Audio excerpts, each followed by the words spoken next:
గ్రామీణ ప్రాంతాల్లో పేదలకు ఉపాధి కల్పించాలనే లక్ష్యంతో కేంద్రం తీసుకొచ్చిన పథకమే మహాత్మా గాంధీ జాతీయ గ్రామీణ ఉపాధి హామీ చట్టం. ప్రస్తుతం కేంద్ర ప్రభుత్వం ఈ చట్టాన్ని రద్దు చేసి దీని స్థానంలో కొత్త పథకాన్ని ప్రవేశపెట్టే దిశగా కీలక ముందడుగు వేసింది. The Viksit Bharat guarantee for Rozgar and Ajeevika mission Gramin పేరిట నూతన స్కీమును ప్రతిపాదిస్తూ సంబంధిత బిల్లును లోక్సభకు పంపింది. ఇది ఆమోదం పొందినట్లయితే MNREGA స్థానంలో రానుంది. కొత్త పథకం ప్రకారం పని దినాల సంఖ్య 125 రోజులకు పెరగనుంది. గతంలో 100 రోజుల పని మాత్రమే ఉండేది.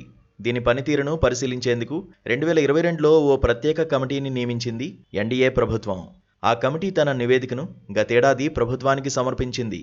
కమిటీ నివేదిక ప్రకారం 2024-25 ఏడాదిలో ఈ పథకం కింద ప్రతి కుటుంబం సగటున 50 రోజుల ఉపాధిని పొందాయి.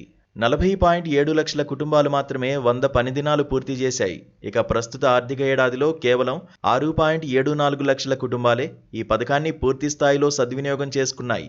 గతంలో ఈ పథకం కింద అందించే ఉపాధి రోజులను పెంచాలని ఆంధ్రప్రదేశ్, మధ్యప్రదేశ్, ఛత్తీస్గఢ్, రాజస్థాన్ సహా అనేక రాష్ట్రాలు కేంద్రాన్ని డిమాండ్ చేశాయి.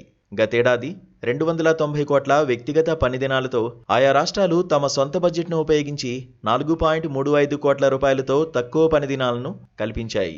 మహారాష్ట్ర, ఛత్తీస్గఢ్, ఒడిశా, హిమాచల్ ప్రదేశ్, కేరళ, రాజస్థాన్, మధ్యప్రదేశ్, తెలంగాణ వంటి రాష్ట్రాలు సొంత వనరులను వినియోగించుకుని ఎక్కువ పనిని సృష్టించుకోగలిగాయి.